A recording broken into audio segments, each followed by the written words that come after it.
tout le monde. Est-ce que vous allez bien? Amen. Alors, je vais vous partager quelque chose ce matin. C'est une expérience que j'ai vécue et je crois que c'est très important, surtout parmi les temps que nous vivons. Quand j'ai donné ma vie au Seigneur, très rapidement, j'ai servi Dieu de suite en réalité. Mais je n'étais pas conscient de qui j'étais, ni de à quoi j'étais appelé. Et il est survenu quelque chose dans ma vie qui a fait que ça a remis tout en question. Parce que j'avais un fils qui avait été diagnostiqué autiste, alors que je venais juste de donner ma vie au Seigneur. Et pendant 1 an et demi, je priais le Seigneur, je lui dis Seigneur, donne-moi les armes pour combattre efficacement, combattre le bon combat. Et pendant 1 an et demi, personne ne me disait en réalité que j'avais déjà reçu les armes. Amen.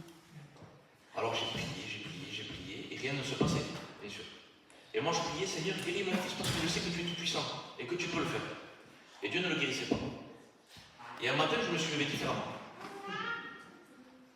avec une nouvelle disposition de cœur, et je dis Seigneur, je peux te prier pour que tu guérisses mon fils. Par contre, je vais te prier pour que tu élargisses mes épaules pour pouvoir supporter la charge à laquelle tu m'as appelé. Amen. Mais aussi, Seigneur, je veux que même s'il est autiste, je veux qu'il sache que Jésus-Christ est mort et est ressuscité pour lui. Amen. Je veux qu'il devienne un disciple. Je veux qu'il te serve. Je veux qu'il prononce ta parole. Et inconsciemment, j'étais en train de consacrer mon fils à Dieu. Amen. Mais je ne le savais pas ça, parce que personne ne me le disait. Et ce qui s'est passé, c'est que les 2 jours qui ont suivi cette prière, j'avais un rendez-vous à Montpellier. Donc j'allais voir un neuropédiatre que j'avais vu 10 mois avant. Et quand je vais voir le neuropédiatre, 2 heures avant, je fais un accident avec le camion. Et c'est moi qui suis en tort. Je dis, c'est pas possible. Il m'arrive que des catastrophes. Donc je m'arrange vite fait et je pars à Montpellier. Donc de Béziers, je vais à Montpellier. Et le neuropédiatre me dit, je vais prendre le petit et je vous le ramène dans un moment. Mais je vois qu'il revient dans les 5 minutes qui suivent. Et il me dit, monsieur Laborde, j'ai besoin de vous parler. Suivez-moi dans le bureau. Alors là, je ne vous dis pas comment j'avais le cœur qui battait. Et il me dit, asseyez-vous. Alors moi, je me dis, c'est pas possible, il me dit, m'asseoir en plus. Donc je m'assieds, et puis il y avait des dossiers sur le bureau, et il me dit, voilà, quand vous êtes venu la dernière fois, c'est pas le même enfant que vous m'avez amené. J'ai dit, mais si, c'est lui. Et non, vous m'avez amené. Amen. Alléluia. Il me dit, quand vous l'avez amené, cet enfant avait tous les traits de caractère d'un enfant au spectre autistique. Donc j'avais commencé à rédiger un pré-diagnostic d'un enfant au trouble autistique. J'ai le dossier de l'âge, il est sur le bureau, mais je ne vous le donnerai pas. Et je ne comprenais pas moi ce qu'il me racontait. J'étais tellement focalisé sur la situation que je ne comprenais même pas les mots qui sortaient de sa bouche. Et il me dit, écoutez, aujourd'hui je ne sais pas ce qui s'est passé.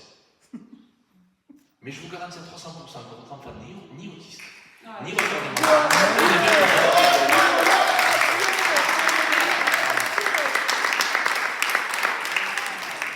On m'avait dit, votre enfant ne parlera jamais. Amen. Il n'ira pas à l'école. Il n'aura pas de copains. Il ne mangera jamais comme les autres personnes. Vous ne pourrez même pas le garder à la maison, il sera obligé d'aller dans un centre. Et moi je dis, mais vous me décrivez plus un enfant là. C'est une transformation, c'est un animal que vous me décrivez. Et suite à ça, à cette intervention, le CRA, le Centre des ressources autistiques de Montpellier, me convoque. Donc ce n'était pas une invitation, c'était une convocation. Ce qui veut dire que si je ne répondais pas à la convocation, la police serait venue à mon domicile. Pourquoi? Parce que médicalement et scientifiquement, il est impossible de sortir de l'autisme. Donc j'ai été au Centre des ressources autistiques et le protocole se fait sur 4 étapes, donc sur 4 jours. Et le premier jour, on me dit, comment pourriez-vous expliquer que votre enfant est sorti de l'autisme? Et donc on discute, on dit, ben, nous sommes croyants et Jésus l'a guéri. Et le médecin qui est en face dit, oui, c'est bien la religion, mais ça ne guérit pas. La religion, non. Jésus. Amen. Amen. Et donc, il est en train de taper sur son ordinateur, et lui, il écrivait progrès fulgurant inexpliqué. Je dis, mais pourquoi vous marquez inexpliqué? Mais comment ça? Vous êtes sur tous les fronts, vous regardez tout ce que je fais. Ben, vous êtes en train d'ausculter mon fils. C'est normal que je m'attelle à ce que vous êtes en train de faire. Donc, sur les 4 jours, ils ont pris le petit, ils ont discuté avec lui, alors qu'il ne prononçait même pas un seul mot. Même papa, il ne le disait pas.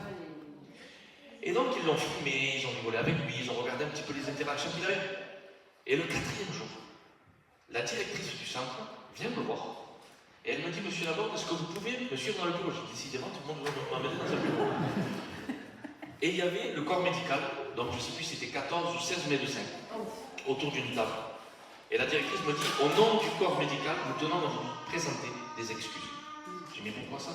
Parce que pour nous, vous vous vous trompiez. Et même le neuropédiatre, qui était de renommée internationale quand même, se trompait aussi, parce que c'est impossible de sortir de l'autisme. Mais maintenant, on est obligé de rédiger noir sur blanc que c'est possible.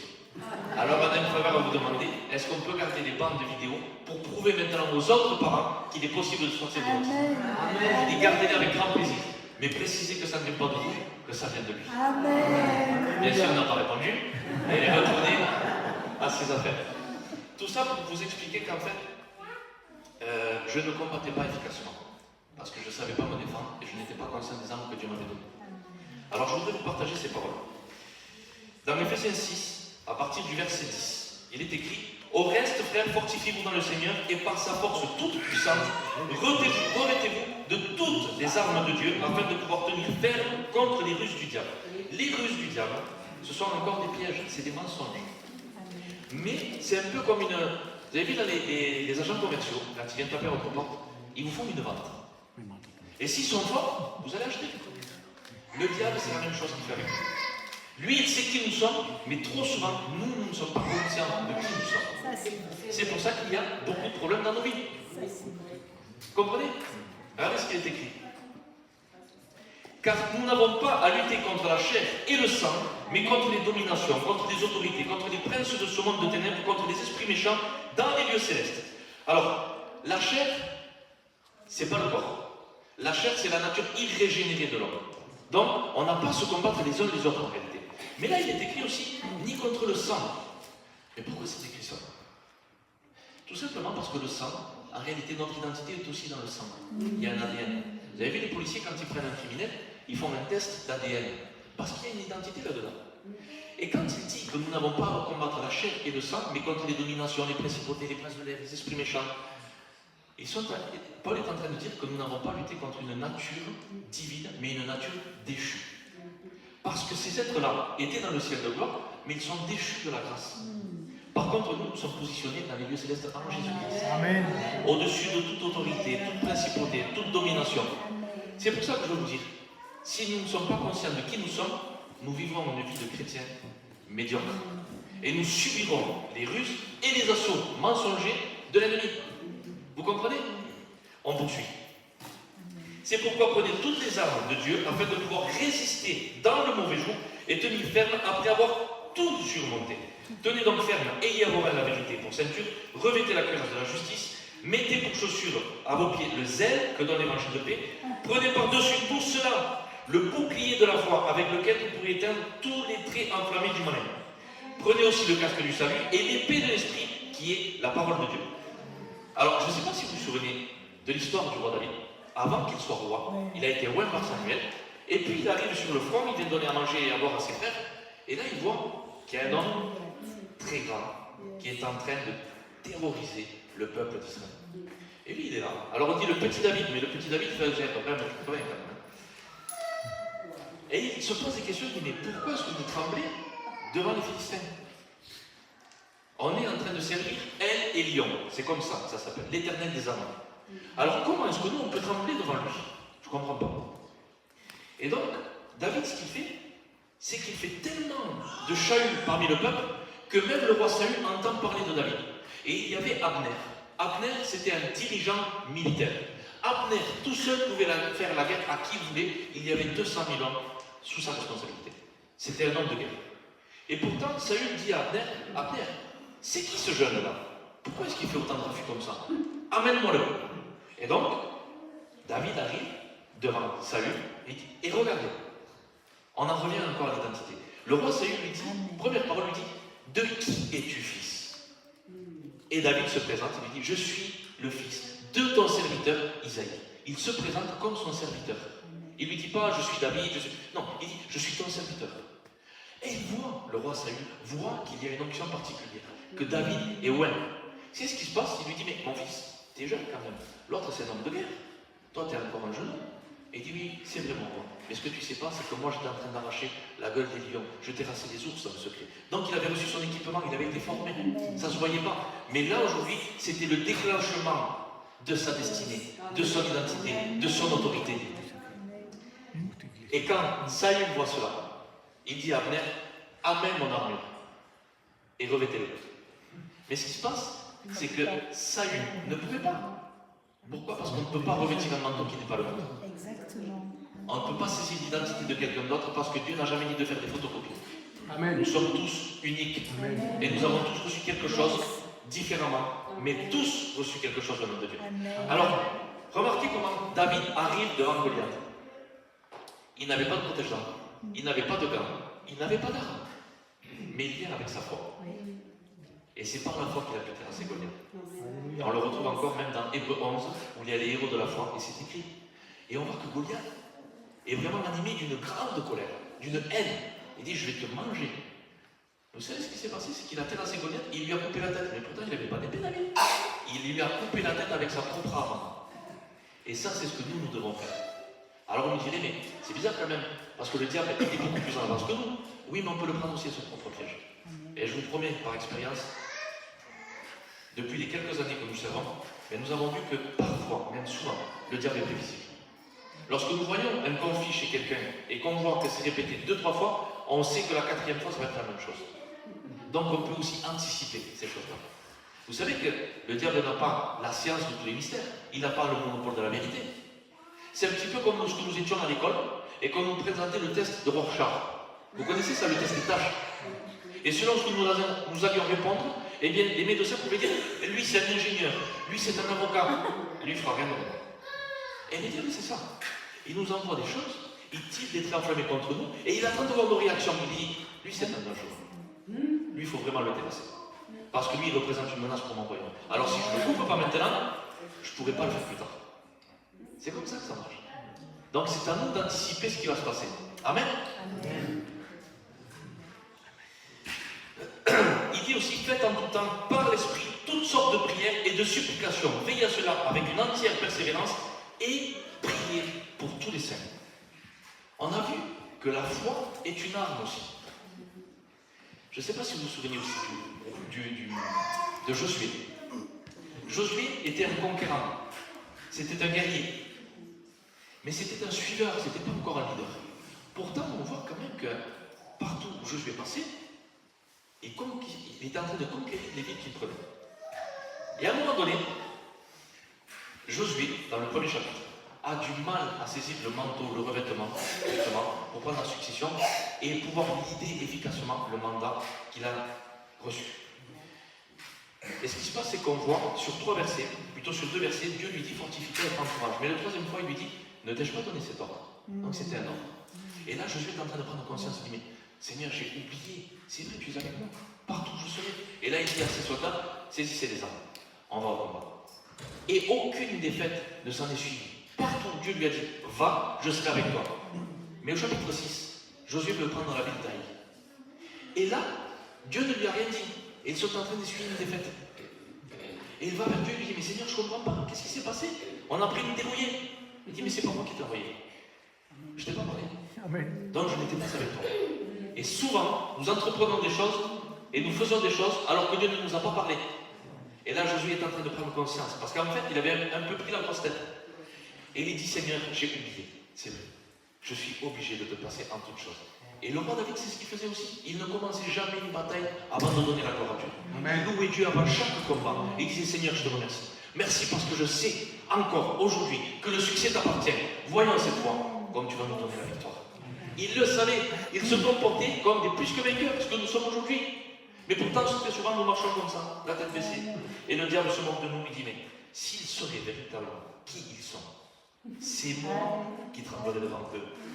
Pourquoi est-ce que Pharaon a voulu charger autant le peuple israélite? Parce qu'il a dit, ils sont plus nombreux que moi, ils sont plus robustes que moi. S'ils s'aperçoivent de qui ils sont, c'est fini pour moi. Vous comprenez? Vous savez ce que disait Hitler? Il disait, quelle chance pour moi que l'homme ne réfléchit pas. Parce que s'il prendrait conscience de qui il est, je ne pourrais pas les donner. Est-ce que vous me suivez? Yes. Amen. Donc on va en revenir à la foi. On peut avoir la foi, mais s'il nous manque aussi l'arme de la prière, ça ne marchera pas. Jésus était celui qui avait le moins besoin de prier, pourtant dans le Nouveau Testament, il était écrit pas moins de 25 fois Jésus priant. Donc celui qui était le moins en déficience de contact vis-à-vis de son Père était celui qui priait le plus. Avant de choisir les apôtres, il priait. Avant d'aller prêcher, il priait. Il priait sans cesse. Sans cesse. Et c'est l'exhortation qui nous a été recommandée. Priez sans cesse. Priez tout le temps. En toutes circonstances, en tout lieu. Ça, c'est indispensable. Vous avez vu ce qu'il est écrit? Il dit, priez pour tous les saints. Et veillez-y avec une entière persévérance. Vous savez pourquoi est-ce qu'il dit prier pour tous les saints? Alors je vous donne une image. Souvent je parlais de ça à Béziers quand on servait pour la jeunesse. Et je disais, qui a vu les dessins animés Astérix? Alors tout le monde lève la main. Et l'armée romaine, en fait, Paul est en train de faire l'inventaire de ce que lui a vu. On ne peut pas reproduire quelque chose que nous n'avons jamais vu. Jésus, lorsque quelqu'un lui dit, tu fais des miracles, oui, mais vous croyez que je fais des miracles de mon propre chef. Mais le Fils ne peut faire que ce qu'il a vu et entendu le Père faire. On ne peut pas reproduire quelque chose que nous n'avons jamais vu ou entendu. Et donc, on voit que cette armée romaine, ça forme comme un carré, comme ça, et il y a un toit au-dessus. Et ils ont des boucliers comme ça et des lances qui sortent, et ils sont conditionnés que pour avancer. Pourquoi est-ce que les Romains n'avaient pas d'armes pour protéger leur dos, à votre avis? Parce qu'en fait, c'est celui qui était à côté ou qui était derrière qui est en train de le défendre. Moi, je ne peux pas voir ce qui est derrière moi. Par contre, la sœur peut le voir. Elle ne peut pas voir ce qu'il y a derrière elle, mais moi, je le vois. Et c'est ce qu'on fait. C'est des choses que nous appliquons avec les frères. Souvenez-vous, Néhémie, lorsqu'il bâtit, il rebâtit les remparts, il dit qu'il bâtissait les uns à une certaine distance des autres. Et c'est ce que nous faisons. Nous bâtissons les uns à une certaine distance des autres. Mais lorsque ça ne va pas, alors on sonne du chauffard. Et on se réunit tous ensemble. On garde la tribune pour bâtir, mais on garde aussi l'épée de la parole pour pouvoir combattre. C'est comme ça qu'il faut que nous nous comportions. Parce que l'Église est une famille, mais nous sommes aussi une armée. Amen. Donc là, il est en train de dire, priez pour tous les saints. Il faut que nous nous honorions et que nous nous donnions de l'affection et de la considération les uns envers les autres. Et j'ai envie de te dire ça. Tu n'es pas moins que ton voisin. Nous avons tous reçu la même chose, peut-être différemment, mais nous avons tous reçu une part de vérité. Amen. Amen. Donc, lorsqu'il décrit les armes, puisqu'on parle du bouclier de la foi, on dirait qu'il est en train de mettre, l'apôtre Paul est en train de mettre tout cela en évidence, par-dessus tout cela, le bouclier de la foi, avec lequel vous éteindrez tous les traits enflammés du malin. Les traits enflammés, c'est tout ce qui se passe dans votre système de pensée. C'est pour ça qu'il est écrit dans 1 Corinthiens 10, 2 Corinthiens 10, versets 4 et 5. Il dira que les armes avec lesquelles nous combattons ne sont pas charnelles, mais elles sont divines et puissantes pour renverser tous les raisonnements, les hauteurs et les forteresses qui s'élèvent contre la connaissance de la vérité. Et alors nous ramenons toutes les pensées captives à l'obéissance du Christ. Corinthiens est en train de nous dire que là, on parle du véritable combat. Éphésiens nous parle d'une lutte. C'est un rapport de force entre les ténèbres et la lumière. Si vous savez qui vous êtes, le rapport de force, il est définitif et défini. Pourquoi? Parce que les ténèbres ne peuvent pas rivaliser avec la lumière. Mais dans l'Épître aux Corinthiens, on est en train de parler d'un combat. Où se trouve le combat? Dans les pensées. J'en reviens encore à ça. Si nous ne sommes pas conscients de qui nous sommes, on a perdu. Si nous n'exercerons pas ce que nous avons reçu, on a perdu. Si nous n'avons pas l'audace pour l'exercer, on a perdu. Et pourtant, il dit, j'ai fait de vous des plus que vainqueurs en Christ. Alors, on ne combat pas pour avoir la victoire, on combat à partir de la victoire. Amen. Le triomphe de la croix a été fait il y a 2000 ans, et nous, on vient saisir cette croix et tu as été dépouillé. Et c'est ce qui est écrit aussi dans Colossiens 2,15. Il dit qu'il a livré en spectacle toutes les hauteurs, les principautés, les dominations, les esprits méchants, les princes de l'air. Et il les a livrés en spectacle par le triomphe de la croix. Et juste le verset d'avant, il dit qu'il a l'acte dans les ordonnances qui nous condamnait, il dit, a été effacé. Et il a été coulé en même temps à la croix. C'est-à-dire qu'il n'y a plus rien pour nous condamner. Amen. Rien. Amen. J'ai pas entendu. Amen. Amen. Il n'y a plus rien, ni personne qui a le droit de nous condamner. Amen. Si nous combattons à partir de la victoire, nous sommes plus que vainqueurs en Christ. Et c'est nous qui devons dominer ici. Alors nous ne sommes pas simplement là pour imposer une religion, mais pour pouvoir communiquer le royaume de Dieu. Amen. Jésus n'est jamais venu pour apporter une religion. Le mot religion de la Genèse à l'Apocalypse n'est écrit que 4 fois. Par contre, il y a ce que nous appelons, pour ceux qui sont un peu allés à l'école, l'étude d'occurrence. Si ce livre-là parle d'une voiture et c'est écrit 500 fois, ça veut dire que l'auteur de soulever qu'il est très important de parler de la voiture. Mais il est écrit que Dieu est venu amener un royaume. Qui s'en est rendu compte? Vous savez qu'avec les déclinaisons Les mots, les déclinaisons, c'est tout ce qui se rattache au mot royaume. Roi, royauté, régnera. Tout cela, c'est écrit plus de 3600 fois dans la Bible. Donc, imaginez un petit peu le contraste. C'est pas comparable. Amen. La religion n'a rien à rivaliser avec l'ambassade du royaume. Alléluia. Et Jésus est venu pour amener un royaume, un règne. Nous sommes Royaume ici de pour Saint-Christ. régner et laisser une empreinte sur cette terre. Lorsque Josué était en train de fouler un terrain, il dit Seigneur, je sais que tout lieu que la plante de mon pied foule, ce lieu t'appartient. Amen. Et ici, dans cette ville de Pau, la bannière du royaume des cieux a été plantée. Maintenant, ce terrain, il faut le conquérir encore plus et il faut expanser le royaume, l'élargir, l'alourdir, l'agrandir. Ne laisse pas le diable venir dominer ton terrain, que ce soit géographiquement ou même spirituellement, que ce soit dans ton système de pensée, ou que ce soit dans ta famille, ou au sein de ton travail, peu importe dans quel domaine, domine. Amen. Domine. Amen. Amen. Nous sommes appelés à dominer. Donc c'est pour cela qu'il est indispensable pour nous, aujourd'hui, de pouvoir honorer cette personne que nous appelons le Saint-Esprit. Alors, au risque de vous décevoir, ce que je dis, c'est biblique, hein, ça reste doctrinal. Très souvent, nous honorons Dieu le Père, Dieu le Fils, mais le Saint-Esprit, on ne connaît pas trop. Pourtant, je vous promets qu'aujourd'hui, la personne la plus importante sur cette terre, ce n'est plus Dieu le Père, ce n'est plus Dieu le Fils, c'est le Saint-Esprit. Amen. C'est pour ça que Jésus dira, il est avantageux pour vous que je m'en aille et que je vous envoie le consolateur ou l'enseignant. Parce que c'est lui qui nous conduit dans toute la vérité et toute la réalité du monde dans lequel nous vivons. Amen. Amen. Amen. Alors regardez ce qui est écrit. Matthieu 28, verset 18. Jésus parle, on a dit hier, tout pouvoir m'a été donné sur la terre comme dans le ciel. Amen. Mais qu'est-ce que c'est, Seigneur, ce pouvoir? Ben, il a reçu quelque chose, ou plutôt quelqu'un, qui lui permettait, un collaborateur, de pouvoir exercer ce qu'en tant qu'être humain, physique, il ne pouvait pas. Et on voit qu'il est écrit dans Luc 10, 19, que Jésus parle encore, il dira, je vous ai donné ce pouvoir. Le pouvoir de quoi? De marcher sur les serpents, sur les scorpions, sur toute la puissance adverse, sans que rien ne puisse nous nuire. Amen. Amen. Là, il est en train de dire, si vous prendriez conscience de qui vous êtes et de ce que vous êtes en train de devenir, l'enfer va trembler.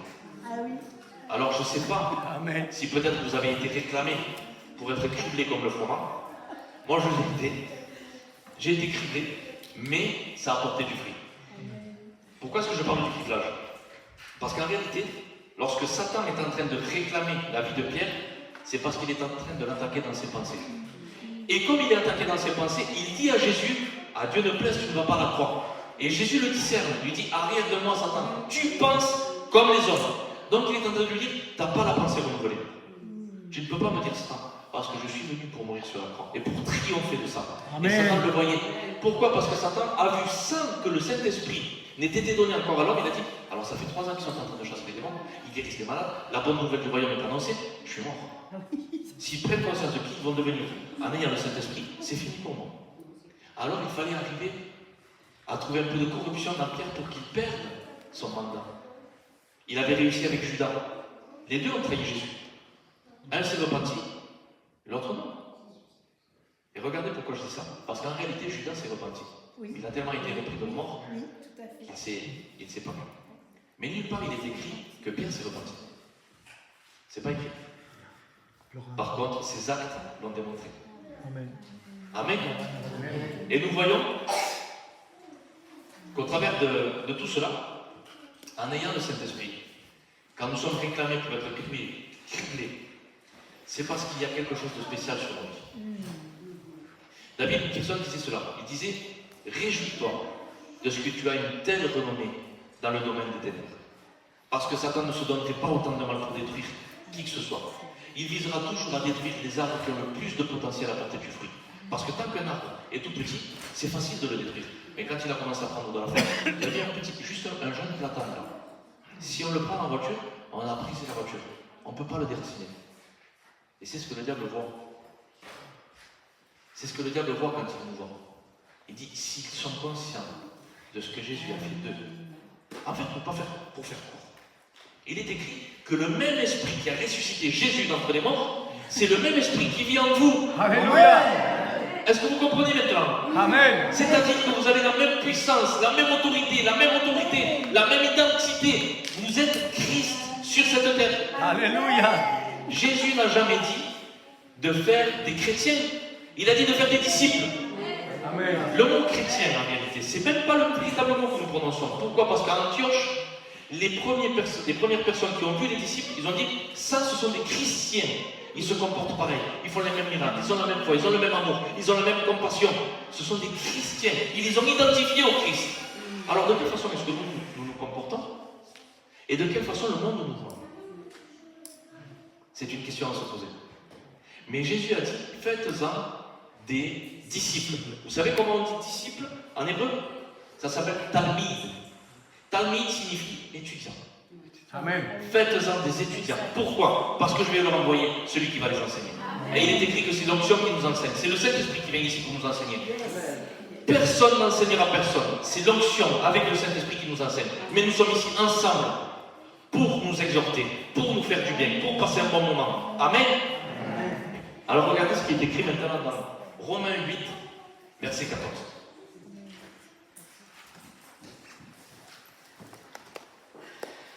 Car tous ceux qui sont conduits par l'Esprit de Dieu sont des fils de Dieu. Nous ne pouvons pas vivre une vie sur cette terre sans avoir la direction que nous devons prendre. Si le Saint-Esprit n'est pas notre conducteur, notre enseignant, notre guérisseur, notre restaurateur, notre consolateur, alors on va avoir du mal à s'en sortir.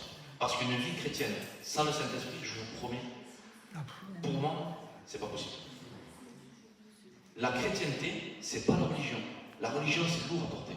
C'est un fardeau, constamment. On vit avec des angoisses, avec des oppressions. Qu'est-ce que je vais faire? Qu'est-ce que je vais dire? Et j'ai péché encore. C'est infernal. J'ai expérimenté ça pendant 6 mois. C'est pour ça qu'après j'ai été obligé de partir dans le monde. C'était trop lourd. Regardez ce qu'il est écrit au verset 19 du même chapitre. Aussi la création attend-elle avec un ardent désir la révélation des fils de Dieu. Dans la version espagnole, ça ne dit pas comme ça. Et je préfère la version espagnole. Pourquoi? Parce qu'il est écrit la création tout entière souffre intensément jusqu'à provoquer la réaction des fils de Dieu. C'est-à-dire que la création, elle est ici pour enfanter des douleurs et dire mais Seigneur, qu'est-ce qu'ils font tes fils? Jamais ils viennent à la révélation. Dieu veut te révéler. Mais qu'est-ce que tu fais? Que tu sois fils ou fille de Dieu, Dieu veut faire de toi sa gloire à lui. Amen. Alléluia. Et nous avons besoin de ça. Sans le Saint-Esprit, nous ne pouvons rien faire. Il est écrit dans 1 Corinthiens 6, verset 17, celui qui s'unit au Saint-Esprit ne fait qu'un avec lui. Donc ses pensées sont les mêmes que les nôtres. Et souvent nous disons, c'est pas moi qui l'ai fait, c'est Dieu. Non, ça c'est de leur fausse humilité et c'est de l'orgueil. Désolé de vous le dire, mais c'est ce que j'ai expérimenté au début de ma conversion. Par contre, on sait qui nous sommes et on ne peut pas renier qui nous sommes. Amen. Alors ce qui se passe, dans Romains 8 encore, il dira que le Saint-Esprit travaille en étroite collaboration avec notre esprit. Amen. Dieu ne veut pas simplement des esclaves, des serviteurs, il veut des collaborateurs. C'est une grâce que nous ne méritons pas. Est-ce que vous imaginez? Le Dieu Tout-Puissant, le Créateur des cieux et de la terre, nous dit à nous, en mode Christ, je veux collaborer avec toi. Mais Seigneur, mais qu'est-ce que j'ai moi? Pourquoi est-ce que tu voudrais collaborer avec moi? Il dit, t'inquiète pas. Il dit, mais Seigneur, je suis rien moi. Arrête de dire que tu es rien. Parce que tu as une nouvelle identité maintenant. Amen. Mais Seigneur, je ne sais pas parler. Dans le premier chapitre de Jérémie, Jérémie dira, Seigneur, je suis encore un enfant moi. Je suis immature, je ne sais rien, je ne sais pas parler. Il dit, ne dis pas que tu ne sais pas parler. Parce que j'ai mis mes paroles dans ta bouche et il y a des nations qui attendent après toi. Et trop souvent, on croit que les choses dépendent de nous, alors que ça ne dépend que de lui. Nous sommes simplement des transporteurs de la grâce de Dieu. Et le Saint-Esprit nous permet de pouvoir prodiguer des soins à tous ceux qui sont autour de nous. Et alors, la gloire de Dieu et le royaume des cieux peut ensuite être planté. Amen. Donc, vous l'aurez compris, nous avons besoin indispensablement du Saint-Esprit, de comprendre qui nous sommes, de saisir toutes les armes de l'Esprit et de pouvoir combattre efficacement parce que nous sommes en guerre. Vous savez que lorsque des soldats qui étaient en train de faire leur marche, quand ils arrivaient sur un pont, ils étaient obligés de changer de cadence de marche. Vous savez pourquoi? Parce que s'ils marchaient tous du même pas, le pont risquait de s'écrouler. Donc ils étaient obligés de changer la cadence de marche pour ne pas faire écrouler le pont. Imaginez-vous. Si nous combattons, comme il est écrit dans Éphésiens 4, partir du verset 3. Le verset 1 dira comportez-vous d'une manière digne de l'appel qui vous a été adressé. Le verset 3 dira efforcez-vous de conserver l'unité de l'esprit par le lien de la paix. Et c'est vrai que c'est pas facile parfois d'être en paix avec les frères et sœurs, mais nous devons impérativement conserver cette unité de Amen. l'esprit. C'est Gloire à obligatoire. Dieu. Et le verset 11 du même chapitre dira que Dieu a fait des dons à l'Église que nous appellerons les dons ministères. Pourquoi? Pour qu'ils puissent être ici, enseigner l'auditoire en vue de l'œuvre du ministère. Ça veut dire que nous, aujourd'hui, nous sommes ici pour vous équiper et vous aider à rentrer dans votre destin. Alléluia. On n'est pas ici pour dominer les gens, mais pour Amen. les aider.